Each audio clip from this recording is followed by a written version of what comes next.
fellow Betty.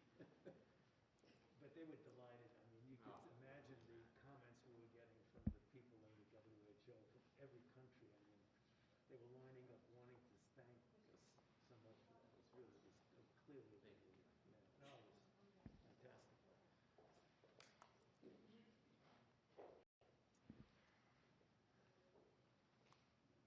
They can't see us. No,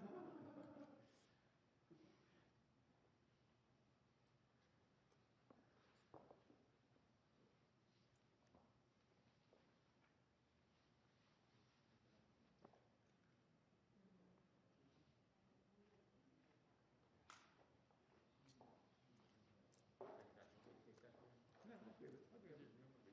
Actually, yeah, I'll put it over. I got it.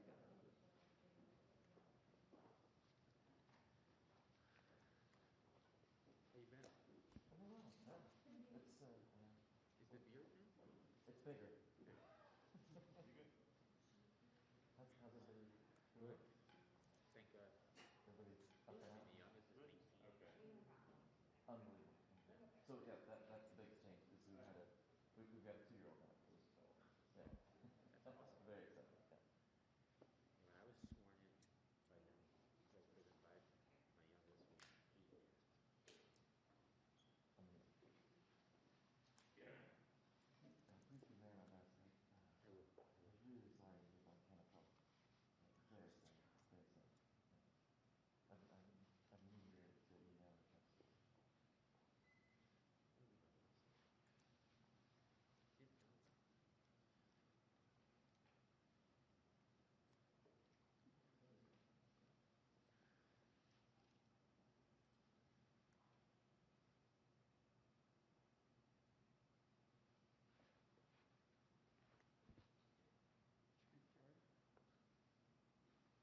Didn't know. No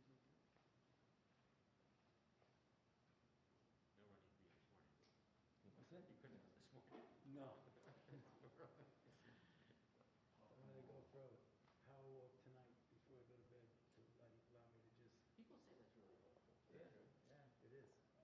I've been running ever since this COVID outbreak. I used to run through the NIH into the park every noon. It was fantastic.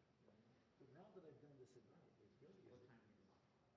You know, usually when I get home, it's usually around 7 o'clock. In the neighborhood? Yeah, I go around the neighborhood. How long? You know, I go up 43rd, go through the park, up over Foxhole Road, back down and around. It's about 3 miles. Yeah, it's great. Yeah. And is the park lit up? No.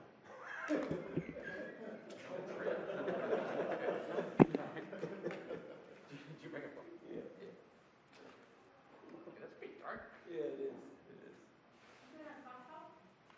Foxhole Road? Yeah. That's my street. I'll wait. Okay. Safe harbor.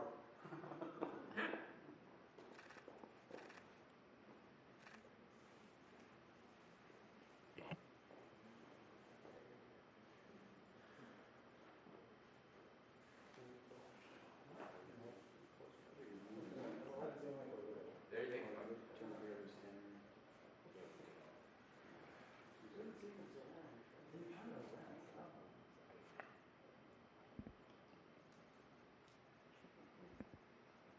How cold is it outside? Cold. Yeah. Winter. Yeah. Better than yesterday.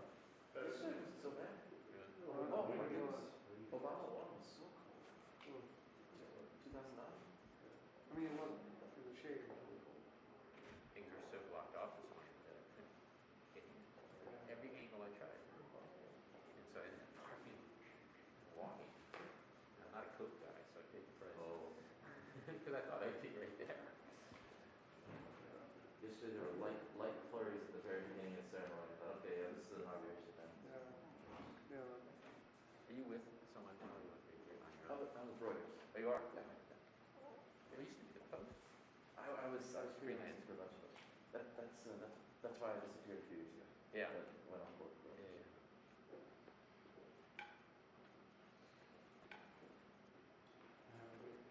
Yeah, exactly.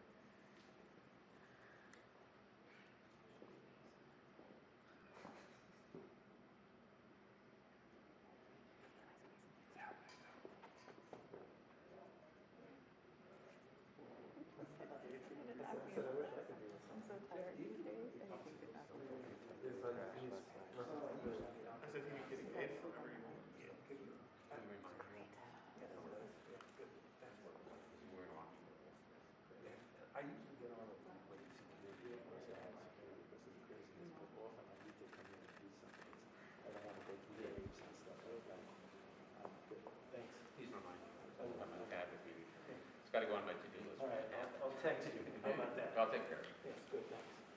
Appreciate it. Of course. Yeah, there's like, Yeah, what are they talking about? They're having a They're good having a time. good time, I don't know what it is. Sure they're making fun of me.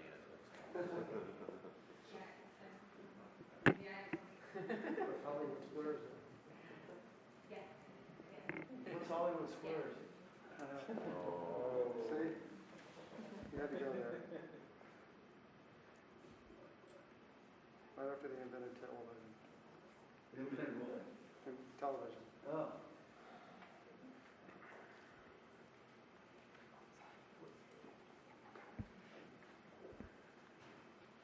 Here. Yeah.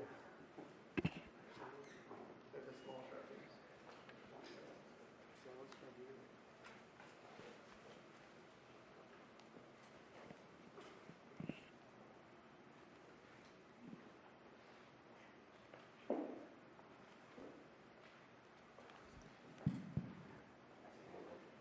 Thank you.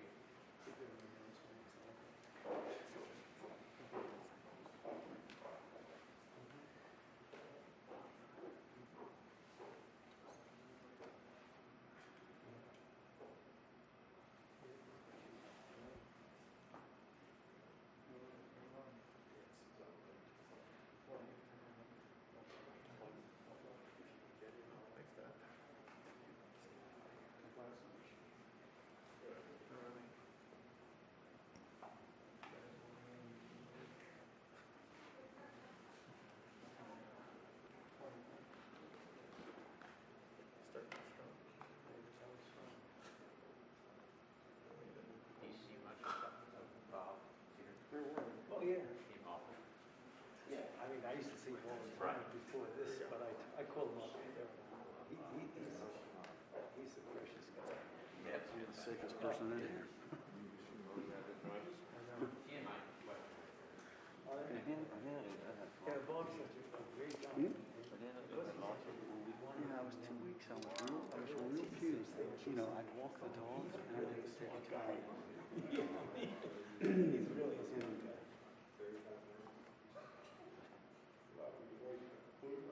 Oh, I see. Excuse me. Sorry.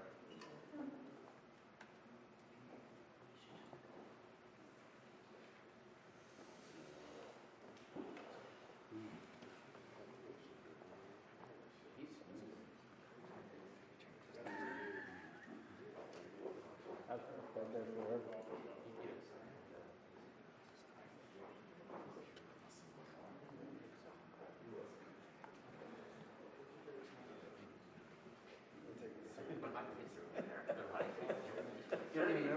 Oh, absolutely. But he doesn't really partake. No, It's not at all. funny.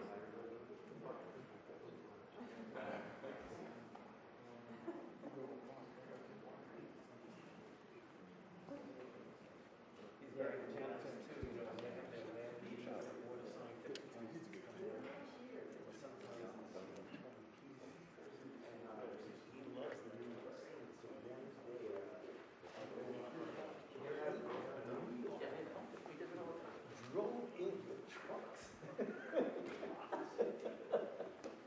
And he's like, he's just totally very funny. I know.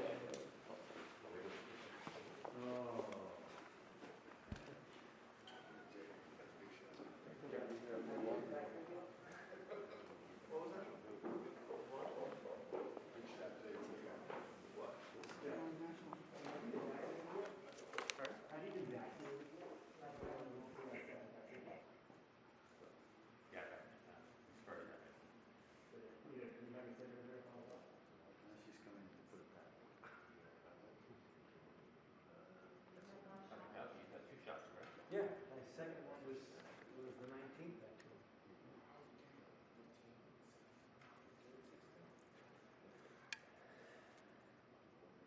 I keep this week. Your power walk. I really have to because of what's not, it's just, you know you have to get up for this important thing. Then you don't. You never sleep. I mean, I went to bed at 9 o'clock thinking I was gonna get 6 hours. I was looking at the ceiling, going over what I was gonna say. You can relate to that. Then you have that dream that you, Me at 2 a.m. last night. well, then you have the dream that you haven't gone to class and the finals the next day, which I continue to have at 54 years of age.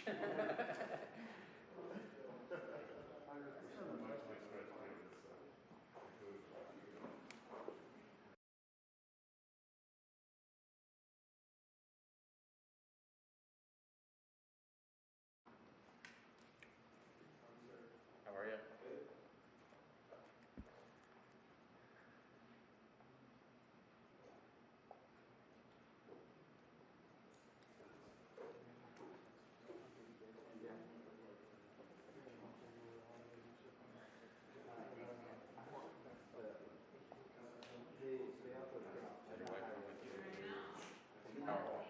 Yeah, oh yeah.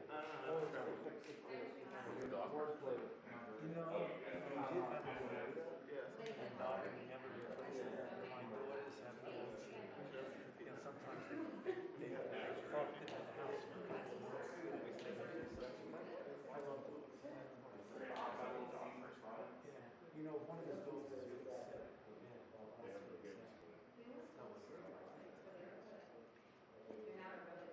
Yeah.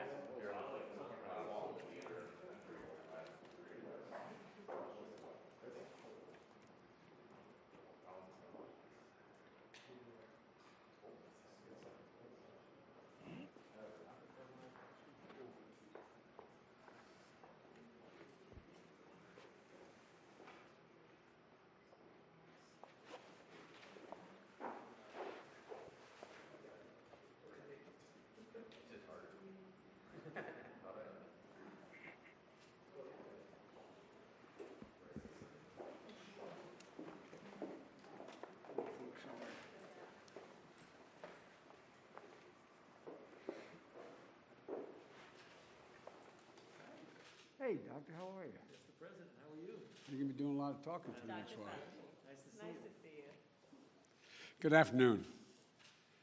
Before I begin today's announcement, let me take a few moments to thank all the law enforcement folks for all they did, the military personnel from all across the federal, state, and local agencies that secured yesterday's inaugural activities. And a special thanks to the members of the National Guard from around the country. It was an unprecedented situation. Hope will never have to be renewed again. And everyone handled with the most professionalism and duty and honor that you could be expected.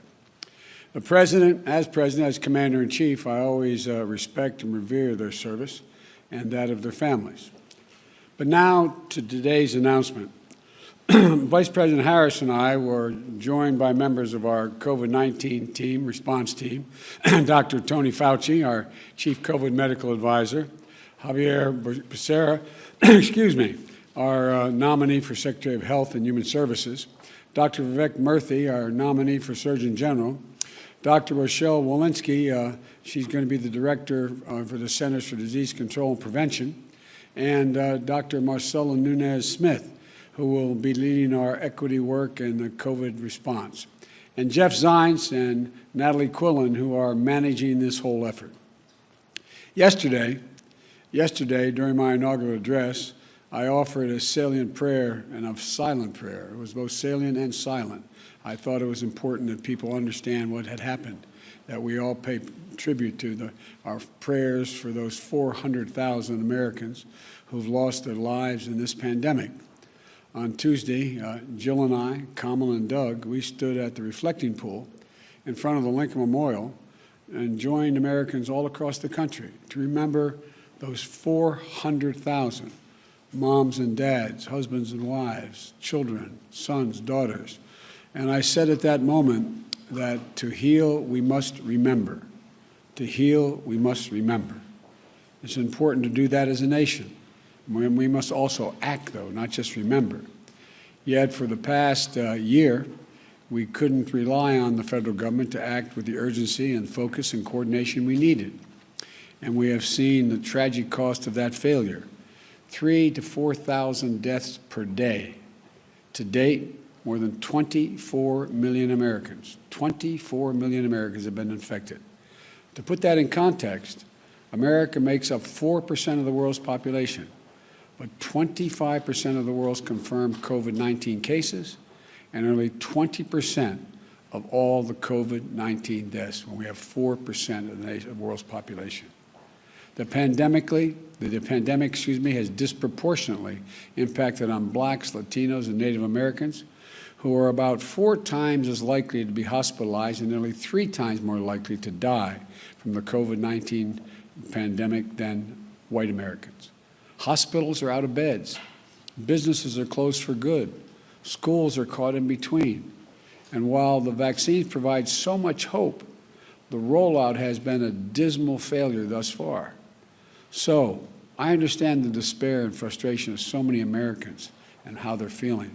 I understand why many governors, mayors, county officials, tribal leaders feel like they're left on their own without a clear national plan to get them through the crisis. Let me be very clear. Things are going to continue to get worse before they get better. The memorial we held 2 nights ago will not be our last one, unfortunately. The death toll will likely top 500,000 next month. The cases will continue to mount. We didn't get into this mess overnight, and it's going to take months for us to turn things around. But let me be equally clear. We will get through this. We will defeat this pandemic. And to a nation waiting for action, let me be the clearest on this point. Help is on the way. Today, I am unveiling a national strategy on COVID-19 and executive actions to beat this pandemic. This plan reflects the ideas I set forward during the campaign and further refined over the past 3 months. It consists of my transitions teams, the task force, Tony Fauci and the team here today and other experts put this plan together. Our national strategy is comprehensive. It's based on science, not politics. It's based on truth, not denial, and it's detailed. You can review this entire plan by going to whitehouse.gov. It is so detailed, it is over 198 pages in complete detail what we're going to do. Our plan starts with mounting an aggressive, safe, and effective vaccination campaign to meet our goal of administering 100 million shots in our first 100 days in office. We're on day 1. This will be one of the greatest operational challenges our nation has ever undertaken. And I'm committed to getting it done. We're committed to getting it done.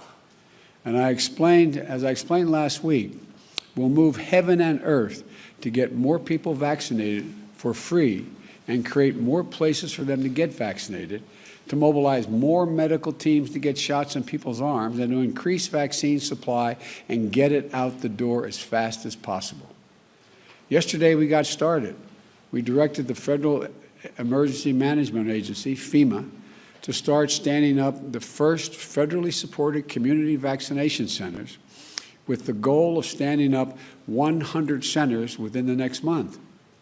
The Centers for Disease Control and Prevention will launch the federal pharmacy program to make vaccines available to communities in their local pharmacies, beginning early, I think it's by the 7th or 8th of February, but in very early February. We'll also task the Department of Health and Human Services to prepare and expand the pool of medical professionals who can administer the vaccine, and to ensure we have enough vaccinators, the people doing the vaccines, to meet the nation's needs, and quickly. In addition to this effort, our administration will be asking Congress to fund for the funds to grow the public health workforce. We also are going to take immediate steps to partner with governors, mayors, and other local officials who we've been talking to all along, who are on the front lines of this fight. We directed FEMA to establish a COVID response liaison for each state, which means every state will have a point person at the federal level to maximize cooperation between the federal government and the states, and where it falls short, to be made known about it, be made known immediately. This is a model we used to respond to Hurricane Sandy, which I was deeply involved with. And in just a few moments, I'm going to sign a declaration to immediately begin reimbursing states 100% for the use of their National Guards to help COVID relief efforts, something Democrats and Republican governors alike have called for. But the brutal truth is, it's going to take months before we can get the majority of Americans vaccinated. So, while we increase vaccinations, we're going to take steps necessary now to slow the spread of the disease as well. One of our 100-day challenges is asking the American people to mask up for the first 100 days, the next 99 days. The masks have become a partisan issue, unfortunately, but it's a patriotic act. But for a few months to wear a mask, no vaccines, the fact is that they're the single best thing we can do. They're even more important than the vaccines because they take time to work. And if we do this as Americans, the experts say by wearing a mask from now until April, we'd save more than 50,000 lives going forward, 50,000 lives. So I'm asking every American to mask up for the next 100 days. Yesterday, I signed an executive action that requires masks and social distancing on federal property. Today, we'll be signing an additional executive action to extend masking requirements on interstate travel, like on trains, planes, and buses. And in light of the new COVID variants that you're learning about, we are instituting now a new measure for individuals flying into the United States from other countries. In addition to wearing masks, everyone flying to the United States from another country will need to test before they get on that plane, before they depart, and quarantine when they arrive in America. Our national plan launches a full-scale wartime effort to address the supply shortages by ramping up production and protective equipment, syringes, needles, you name it. And when I say wartime, people kind of look at me like, wartime? Well, as I said last night, 400,000 Americans have died. That's more than have died in all of World War II. 400,000. This is a wartime undertaking. Today, I'm signing an executive action to use the Defense Production Act and all other available authorities to direct all federal agencies and private industry to accelerate the making of everything that's needed to protect, test, vaccinate, and take care of our people. Well, we've already identified suppliers, and we're working with them to move the plan forward. Now, look, our strategy includes a plan to safely reopen schools and businesses while protecting our workers. Today, we're directing the Department of Education and the Department of Health and Human Services to immediately provide schools and communities with clear guidance and resources to safely reopen the schools and child care centers. We're putting, and by the way, when you do that, think of all the people who can get back to work, be able to get back to work, all the mothers and single fathers who are staying home, taking care of their children. We're going to put the full force of the federal government behind expanding testing by launching a COVID-19 pandemic testing board. This effort will ensure that we get testing to where it is needed and where it's needed most, helping schools and businesses reopen safely and protecting the most vulnerable, like those who live in long-term care facilities. And for the millions of workers, many of whom are people of color, immigrants and low-wage workers, who continue to put their lives on the line to keep this country going through the pandemic, I'm calling for the enforcement of a more stringent worker safety standards so that you are better protected from this virus while you have to continue to work to protect the rest of us. Our plan also protects those most at risk and works for everyone of all races and in urban and rural communities alike. Today, I'm formalizing the Health Equity Task Force that we announced in the transition, led by the brilliant Dr. Marcela Nunez-Smith, who is going to ensure that equality is at the core of every decision we make. That includes addressing vaccine hesitancy and building trust in communities, as well as fighting disinformation campaigns that are already underway. Above all, Our plan is to restore public trust. We will make sure that scientists and public health experts will speak directly to you. That's why you're going to hear a lot more from Dr. Fauci again. Not from the president, but from the real, genuine experts and scientists. We're going to make sure they work free from political interference and that they make decisions strictly based on science and health care alone. Science and health alone, not what the political consequences are. The Vice President Harris and I and our entire administration will always be honest and transparent with you about both the good news and the bad. We will level with you when we make a mistake. We'll straight up say what happened. And I said at the outset, the honest truth is we're still in a dark winter of this pandemic. It's going to get worse before it gets better. It's going to take many months to get where we need to be. Progress from our plan will take time to measure as people getting infected today, they don't show up as case counts for weeks. And those who perish from this disease die weeks after their exposure. Despite the best intentions, we're going to face setbacks, which I will always explain to you.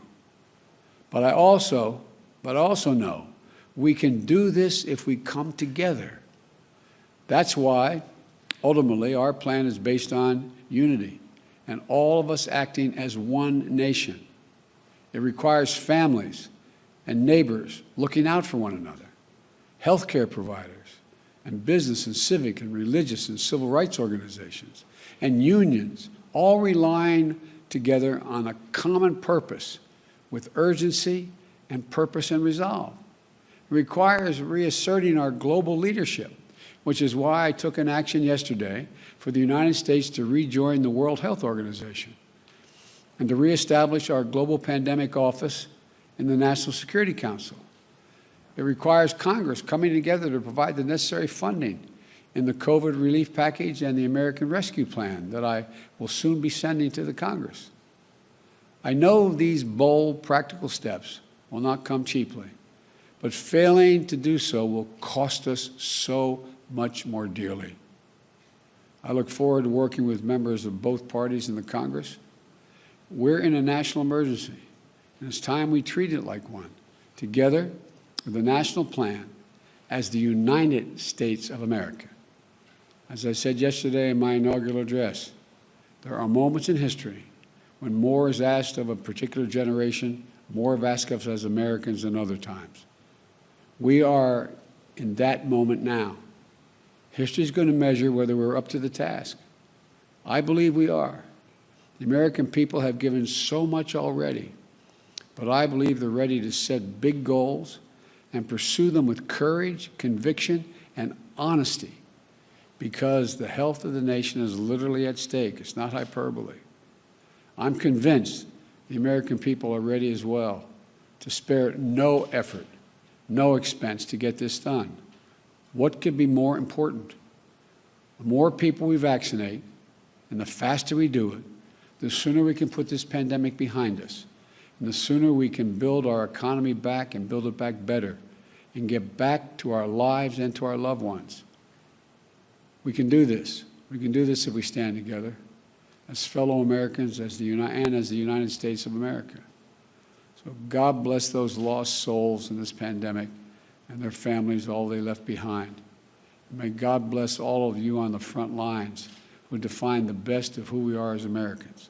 Thank you very much. Now I'm going to go over to this desk and sign these executive actions. But again, this is the plan. This is the plan. You can go online and get it. I know it's a lot of heavy reading, but it's all laid out in stark detail here. Thank you.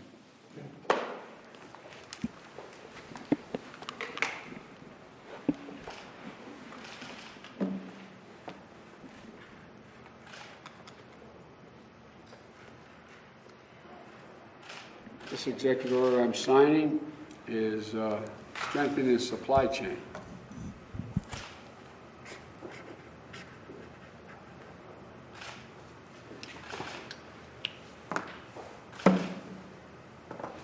This next one is keeping workers safe.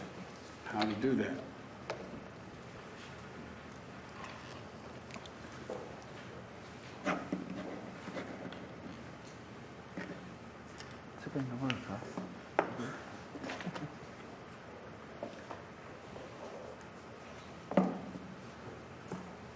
This next one is ensuring equitable response.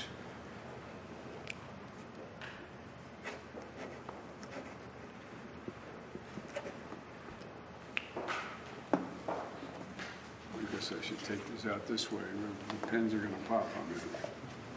Can you give me a hand here? There you go.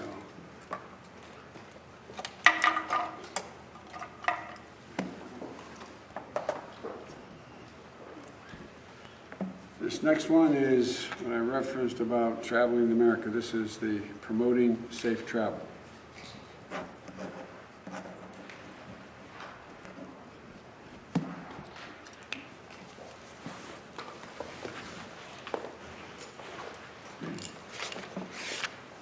This next one is setting up the pandemic testing board.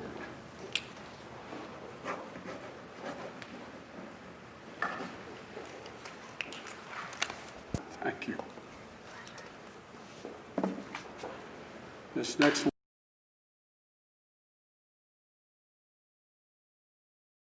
Schools initiative.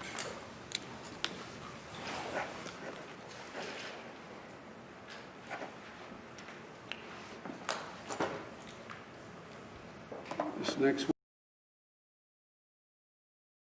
one is dictating the COVID data that has to be maintained and recorded.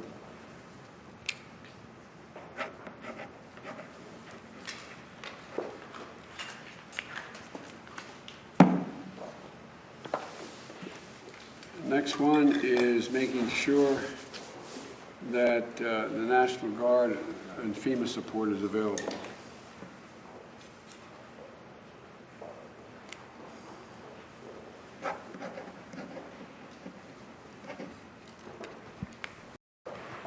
This next one relates to expanding access to care and treatment for COVID-19.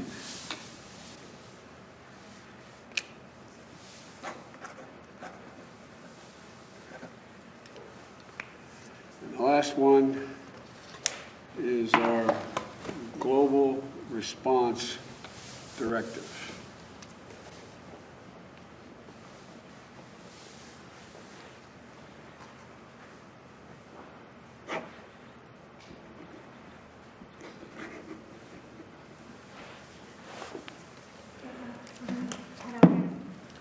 Mr. President, you said you put the goal at 100 million vaccines. Thank you, in guys. 100 days. Is that high enough? Shouldn't you set the bar higher? That's basically where the U.S. is right now. When I announced it, you all said it's not possible. Come on, give me a break, man. Come on, you guys. Mr. Let's go. President, That's a good start. 100 million. Let's go. Thank you. Let's go, Chris. Let's go.